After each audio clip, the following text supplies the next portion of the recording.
una función termorreguladora, ¿ya?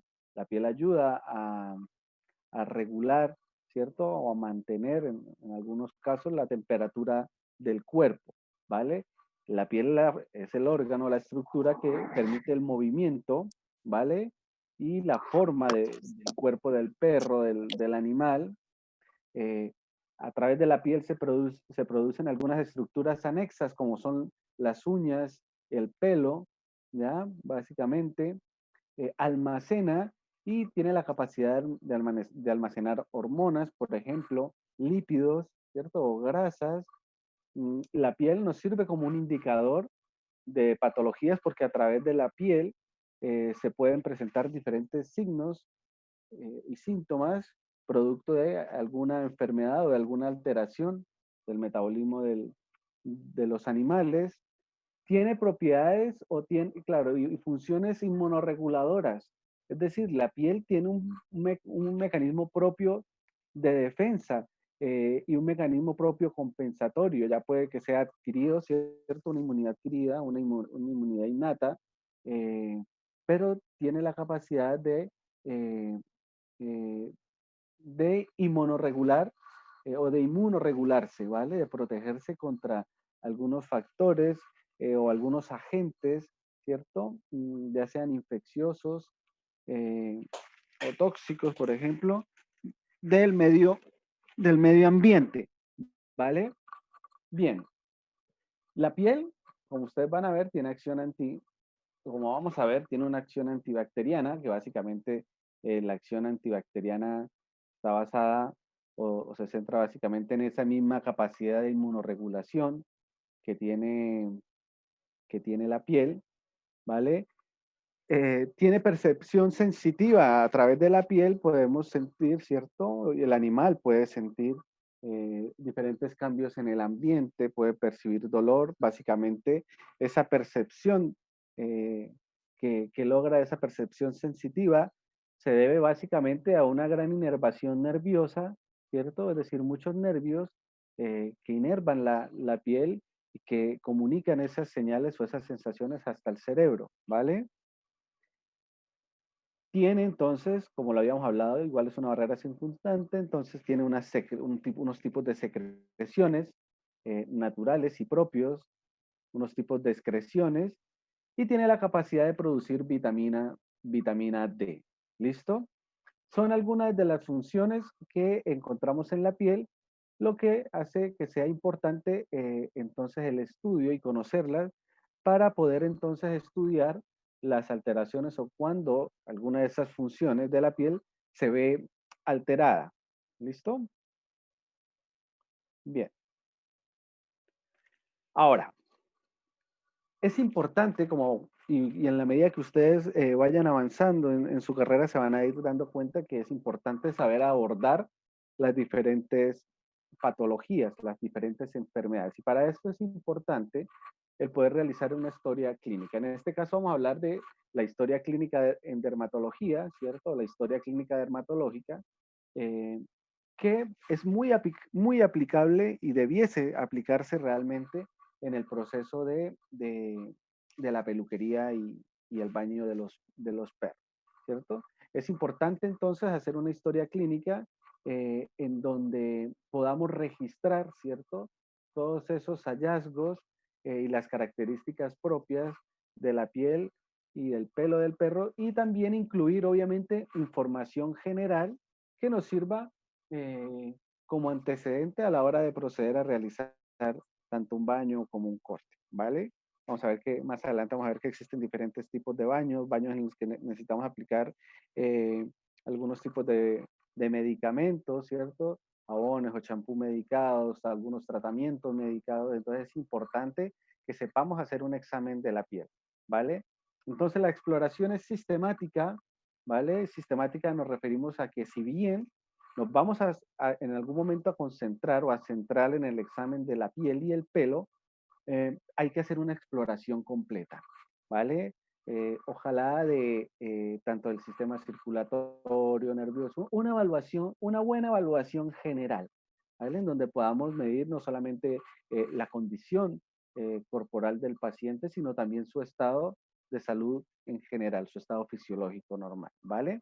De esa manera, podríamos empezar a atar algunos síntomas y signos que pudiésemos encontrar en la piel a otra enfermedad, ¿cierto? Hacer unas asociaciones. Por eso es muy importante realizar una buena primera exploración general o una exploración sistemática, ¿vale? Bien, empezamos a examinar entonces detenidamente la piel. El examen de la piel obviamente se debe hacer, por ejemplo, en razas de pelo largo, lo debemos hacer a contrapelo, ¿cierto? Tratando de separar eh, ese pelo de la piel eh, que nos permita explorarla directamente, ¿cierto? Es la manera cuando tenemos perros de, o en general, perros de pelo largo, con los pelos de, perdón, con los perros de pelo corto, ¿cierto? Las razas de pelo corto, también es muy importante poder retirar o manipular el pelo de tal forma que nos permita evaluar la piel. Ahora, tiene que ser, el examen de la piel debe ser generalizado, ¿cierto? No nos vamos a concentrar solamente en la cabeza o solamente en el miembro anterior o posterior, etcétera, etcétera, sino debe ser general, una revisión general de esa piel. ¿Para qué? Para identificar entonces algún tipo de lesión, ya sea primaria, una lesión secundaria, ¿cierto? Y pudiendo analizar ya las lesiones, pudiendo clasificarlas según los tipos de clasificación que vamos a ver, poder caracterizar qué tipo de problema es el que tiene esa piel, ¿vale? ¿Cuál es el tipo de problema? ¿A qué se debe? Y en el mejor de los casos, poder entonces emitir un posible diagnóstico, ¿vale? Vamos siempre a emitir un posible diagnóstico. Y vamos a ver que existen algunas pruebas que que nos permiten confirmar entonces esa primera aproximación a un diagnóstico de las enfermedades de la piel, ¿vale? Si alguno tiene alguna pregunta, está ahí, simplemente eh, abre el micrófono y la hace sin ningún problema. Estamos en confianza, muchachos. Bien. En la exploración sistemática, entonces, hacemos una observación del animal a distancia, ¿vale? Es decir, observamos el estado general, mmm, evaluamos las características del pelo, ¿cierto?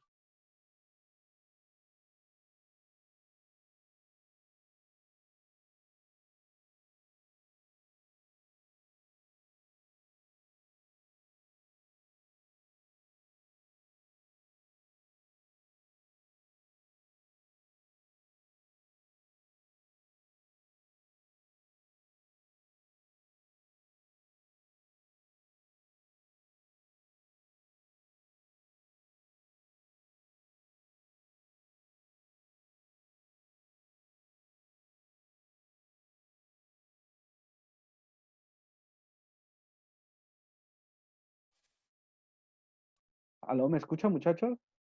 Parece que se Sí, había profe. caído. Parece que se cayó. Sí, ya. Bien, compartamos la pantalla otra vez. Disculpe. Bien, bien, bien. Dame un segundito. ¿Me escucha? ¿Me están escuchando? Ah, ya. Perfecto, gracias. Bien. Bien, entonces, como les decía, muchachos, entonces recuerden que el pelo, ¿cierto? Y en general la piel y el pelo mm, nos ofrecen información importante de la salud en general del paciente, ¿ya? Y sobre todo a nivel nutricional, es un buen indicador de la calidad del alimento, ¿cierto? De la calidad de la dieta que el animal está ingiriendo, ¿cierto? O que se les está administrando. Bien, y luego, en caso de encontrar algún tipo de lesión, ¿cierto? Poder identificar el patrón de distribución. Y aquí nos vamos a, a detener un poco porque es importante aprender a clasificar las lesiones, ¿vale? Entonces, ustedes ya conocen los planos, ¿cierto? Supongo que en anatomía los han revisado, los diferentes planos anatómicos. Tenemos la región ventral, una región dorsal, ¿cierto? Lateral. Son los más simples, vamos a utilizar ahora para describir las lesiones. Y las lesiones pueden ser simétricas, bilaterales, ¿cierto? Como en el caso de esta imagen, ¿vale? Y cuando hablamos de simétricas, hablamos de la forma de la lesión, porque podría ser también asimétrica. Entonces, las lesiones podrían ser simétricas, ¿cierto? Como en la imagen del lado izquierdo, en el diagrama del lado izquierdo, en forma, en este caso, circular, de forma asimétrica, ¿vale? Y se pueden clasificar o se debiese clasificar no solamente en base a, a la forma, ¿cierto? Sino también en base a la distribución en general. Es decir, en este caso, podríamos clasificar la lesión como generalizada, por ejemplo, y hablamos de lesiones generalizadas o de una lesión generalizada cuando aparece más del 80% del cuerpo, ¿ya? Del cuerpo, o en este caso de la piel del animal, hablamos de una lesión generalizada, ¿vale? Pero podríamos también entonces hablar de lesiones localizadas, ¿cierto? Que están en un punto específico de la piel del animal. Entonces es importante poder hacer una buena descripción, ¿cierto? Tanto de la forma de la lesión, que se clasifica básicamente en una lesión simétrica o asimétrica, en lo referente a la forma, o en base al patrón de distribución. Puede ser generalizada o localizada. Y vamos a ver que eso es importante porque hay muchos agentes infecciosos o diferentes patógenos que se caracterizan por tener cierto tipo de distribución y de forma. ¿Se entiende hasta ahí? Bien, sigamos. Es importante, como le mencionaba, palpar la piel y el pelo, evaluar la textura, la elasticidad y el grosor de la piel, ¿cierto? Ustedes deben conocer lo que es una piel normal. Para eso solo basta examinar un perro eh, mm, en el que no haya presencia de ningún tipo de lesión, ¿cierto? Y con eso podríamos entonces determinar si hay algún tipo eh, de alteración. Pero es importante a la hora de evaluar la elasticidad tocar la piel, ¿cierto? Examinar la piel, ¿vale? Y junto con el examen de la piel, incluir el examen de la membrana mucosa. Generalmente hacemos una evaluación de la membrana conjuntiva, ¿cierto? De la mucosa o la membrana mucosa de la cavidad oral, ¿cierto? Básicamente lo que son las encías, los labios. Y si queremos ir un poco más allá, podríamos examinar la mucosa peneana o la mucosa vaginal, en el caso de los machos y la hembra, ¿cierto? Porque generalmente nos dan más información a la hora de enfrentar una alteración dermatológica, ¿vale? Bien. Ahora, vamos a hablar de algunas enfermedades o alteraciones, realmente algunas alteraciones de la piel que están presentes en muchas enfermedades. Eh, Vamos a escuchar términos que seguramente algunos van a ser nuevos para ustedes. Vamos a tratar de irlos eh, familiarizándonos con ellos, si bien ahora no es el momento de que se los aprendan todo de memoria, pero sí me interesa que vayamos conociéndolos, ¿cierto? Porque seguramente de ahora en adelante vamos a estar hablando, los vamos a estar mencionando durante todas las siguientes clases, ¿vale? Bien. Eh, Está muy rico hoy día. De Vamos a camarón. hablar entonces de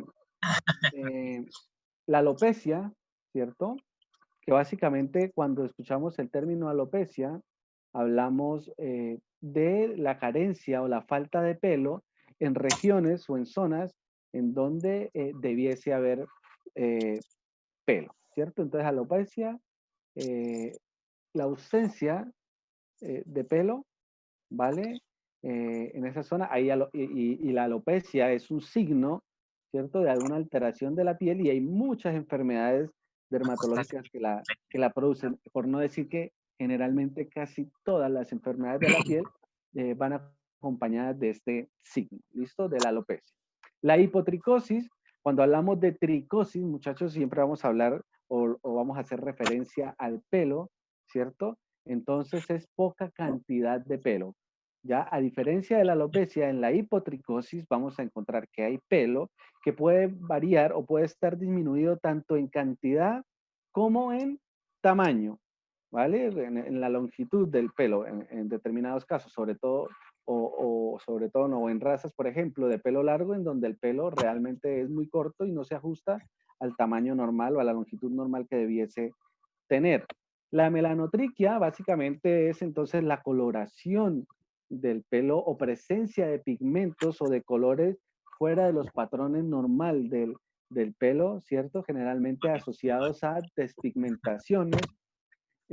La leucotriquia, pues un examen un poco más, o sea, un término que pudiésemos observar, un signo que pudiésemos observar en algunos exámenes más específicos, sobre todo a nivel del pelo, en donde vamos a ver que hay presencia de leucocitos en él, ¿vale?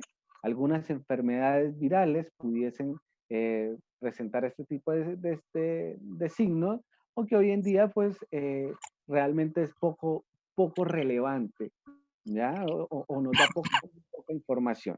Eso La ya pasó. melanodermia, como vamos a ver más adelante, los melanocitos son las células que le dan la Bueno, pigmentación a la piel, al igual que en la melanotriquia. Entonces, en la melanodermia hablamos de presencia o ausencia de de esta melanina, ¿cierto? Que, como les digo, le da el color. Entonces, vamos a ver que hay casos de hiperpigmentación, ¿cierto? De la piel, sobre todo en los casos de alergias, cuando estemos estudiando las alergias, vamos a ver que hay alergias que cuando se hacen crónicas y que no se tratan a tiempo o en el tiempo o son esas alergias a las que no se le realiza, perdón, un tratamiento adecuado, la piel tiende a engrosarse y ese engrosamiento crónico generalmente hace que la producción de melatonina aumente, ¿cierto? De melanocitos aumente y por ende cambie la pigmentación de la piel. Generalmente empieza a tenderse a colores más oscuros, ¿vale? Y la veo, se leucodermia igual la presencia de leucocitos a nivel de toda le la deja piel. comer tranquila y cachao. Bien, muchachos, creo que hay alguien con el micrófono encendido para que porfa revisen y me colaboren un poquitín con eso para no distraernos. Bien, gracias muchachos. Ahora,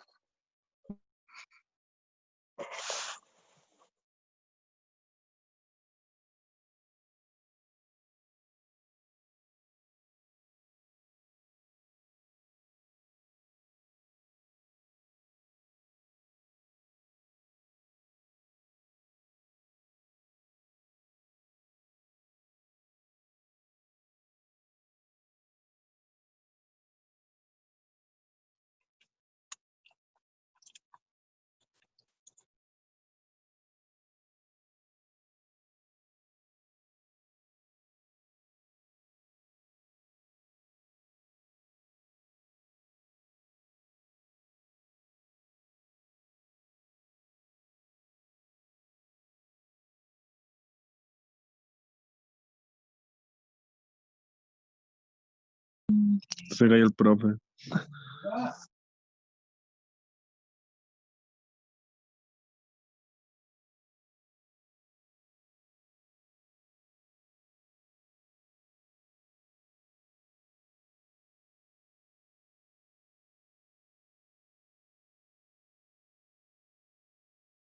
hola muchachos, disculpe, parece que se me cayó nuevamente el internet, pero aquí estamos. Sí, sí, de verdad, profe, tranquila. Vale, Son, continuemos. son detalles. Sí, detalles, pero voy a tener que revisar porque me está pasando ya muy seguido. Así que hay que ver qué es lo que pasa. Vamos a ver si ahora con esta cuarentena hay posibilidades de que un técnico, alguien venga a revisar el asunto. Bien, entonces muchachos, les decía que se requiere de experiencia, ¿cierto? Porque vamos a ver que muchas de estas lesiones, tanto las primarias como las secundarias, eh, muchas se parecen entre ellas. Entonces puede costar un poco diferenciarlas. Y cuando exista una duda inminente en base al tipo de lesión, pues recurrimos sin ningún problema al diagnóstico o a la clasificación con el uso de herramientas diagnósticas o algunos exámenes paraclínicos que podemos utilizar, ¿vale? Vamos a revisar cada una, entre ellas vamos a encontrar lo que es una mácula, el comedón, la pápula, un abón, un nódulo, tumor, vesículas, pústulas, escamas, collaretes, escaras, costras, erosiones, úlceras, las fisuras, la cicatriz y finalmente vamos a ver algunos procesos de hiperkeratosis o liquenificación de la piel, ¿cierto? Y la formación de quistes. ¿vale? Entonces, si se fijan, son hartas, pero es importante que las revisemos, ¿vale? Bien. Esta ya la mencionamos, ¿cierto? Bien, entonces como les mencionaba o habíamos hablado hace un ratito de la alopecia, es la falta completa del pelo en los lugares donde el pelo existe normalmente, ¿cierto? Y este tipo de lesión, porque la alopecia se considera igual una lesión de la piel cuando falta el pelo, generalmente tienden a ser circunscritas, ¿vale? De forma ligeramente circulares. Y en algunos casos puede tener una distribución un poco amorfa o asimétrica, ¿cierto? Pero generalmente vamos a verla así. Ahora, esta es una sola alopécica que se ve aparentemente limpia, ¿ya? Comúnmente las zonas alopécicas las vamos a ver con contaminación bacteriana, ¿cierto? Presencia de pus, de costras, de escamas, que hace que cueste un poco más a veces determinar la presencia del pelo o no, ¿vale? Pero básicamente así podríamos ver una alopecia, en este caso, localizada, ¿ya? Ahora vamos a ver que hay alopecias generalizadas, ¿vale? Bien. A diferencia de la alopecia, aquí tenemos entonces la hipotricosis, que como le mencionaba anteriormente, entonces es una alopecia parcial que básicamente puede estar causada por algunas alteraciones a nivel del folículo piloso, que hace que el pelo como que creciera muy poco, ¿cierto? En unos folículos y en otros folículos no, ¿cierto? Y está muy asociada esta hipotricosis a alteraciones a nivel del aparato, o del sistema endocrino, ¿cierto? A nivel hormonal. Entonces, si vemos, por ejemplo, en la imagen que tenemos ahí, aparentemente es un Doberman, ¿cierto? Hay una alopecia que se nos indica que es por rascado, ¿cierto? Ahora, si bien es por rascado, por ejemplo, esta alopecia, que más que alopecia, si se fijan, claro, hay unas zonas que se ven más blanquecinas en donde probablemente sea más alopécica. Hay zonas con hipotricosis, que generalmente la hipotricosis viene siendo la primera etapa de la alopecia como tal. Es importante empezar a determinar por qué el animal entonces se está rascando, ¿cierto? ¿Qué es lo que causa ese prurito? ¿Ya? Y hablamos de prurito cuando nos referimos a ese deseo intenso de rascarse, que termina por lesionar el folículo piloso, por atrofiarlo, ¿cierto? Por alterarlo y por ende impide el crecimiento normal del pelo, ¿ya? Entonces, generalmente la alopecia o la hipotricosis tienden a ser secundarias, ¿vale? Secundarias a un proceso básico o primario, en caso de alguna enfermedad, sobre todo de tipo endocrino, pero como les digo, también vamos a ver que hay, y cuando estemos estudiando los ectoparásitos, ¿cierto? Los parásitos externos, vamos a ver que hay un zoológico completo de parásitos o de ectoparásitos que debemos estudiar y que cursan generalmente los síntomas de ellos cursan con alopecia y con hipotricosis, ¿vale? Bien.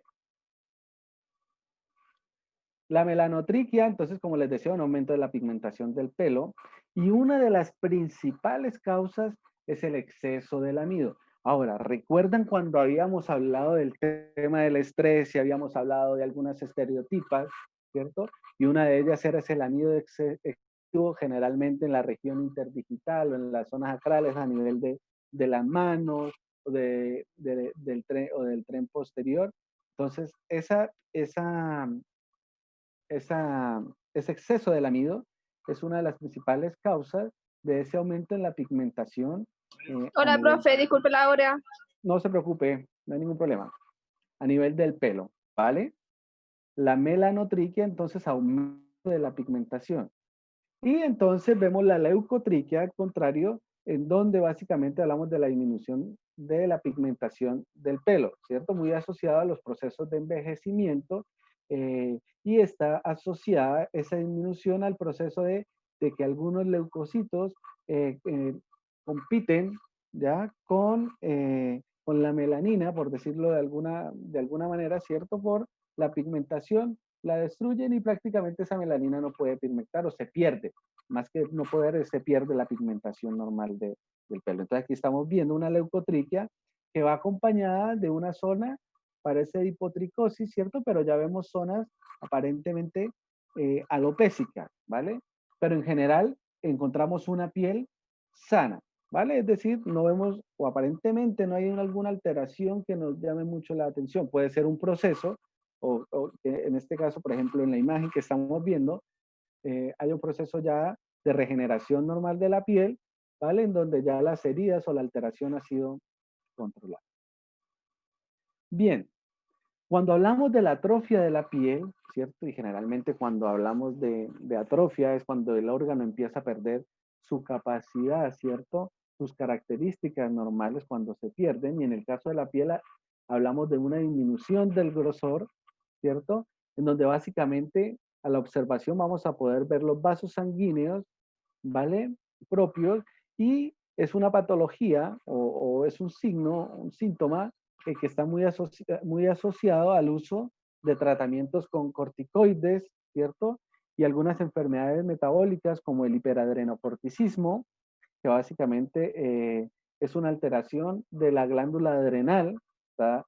El riñón, ¿cierto? En donde se produce una cantidad exagerada de cortisol y hace que la piel se atrofie y posea esas características, ¿cierto? Una disminución en el grosor. En algunos casos llegamos a sentir esa piel como del grosor de una hoja de papel, ¿ya? Y obviamente va a ser muy fácil poder observar la inyección de esos vasos sanguíneos, ¿cierto? De esos pequeños capilares, ¿listo? Entonces eso es la atrofia, básicamente asociada a procesos hormonales, generalmente, como les decía, generalmente asociadas al cortisol o a enfermedades con alteraciones de la glándula adrenal, sin querer decir que hay algunas otras enfermedades endocrinas que la puedan presentar, ¿vale? Bien, perdón. Y aquí encontramos entonces una melanodermia, una hiperpigmentación de la piel, ¿vale? Que como les decía, está asociado principalmente a inflamaciones crónicas, alopecias endocrinas, pero generalmente a la cronicidad, o más específicamente se asocia a la cronicidad de la inflamación, ¿vale? Todo lo que produzca una inflamación o produzca inflamación a la piel, si no se trata a tiempo, la piel empieza a tornarse más oscura, a aumentar la pigmentación, porque los melanocitos, ¿cierto? La melanina tiene una función dentro del pelo, o perdón, dentro de la piel, una función normal. Y una de ellas es que ayuda a proteger la piel de la radiación ultravioleta, ¿cierto? Entonces, como la piel se debilita con la inflamación y se hace más susceptible no solamente a la radiación, a los rayos ultravioleta, sino también se abre realmente, se empieza a perder esa permeabilidad selectiva de la piel y generalmente es como si se abre una puerta para el ingreso de patógenos, ¿cierto? Diferentes enfermedades. Entonces, es una medida compensatoria de la piel, buscando obviamente resguardar la integridad del tejido, ¿vale? Y generalmente, como les decía, está muy asociado a procesos alérgicos, ¿ya? Las reacciones alérgicas generalmente tienen manifestaciones dermatológicas, la principal es la inflamación, y entonces cuando no lo tratamos, vamos a encontrar entonces esa melanodermia o una hiperpigmentación de la piel. ¿Listo? Entonces aquí estamos viendo en la imagen un macho, ¿cierto? Con toda la región inguinal, escrotal y prepucial, con una hiperpigmentación bastante marcada. ¿Listo? Ahora, la leucodermia o la despigmentación de la piel, ¿ya? O sea, y ojo porque puede haber despigmentación del pelo, ¿cierto? Como lo veíamos anteriormente, pero también vamos a encontrar despigmentación de la piel. Y es importante hacer bien la diferenciación, ¿cierto? Porque vamos a encontrar, como en el caso de este perro que estamos viendo, que a nivel de la nariz, de la mucosa nasal, ¿cierto? Hay una pérdida de la continuidad del color, ¿vale?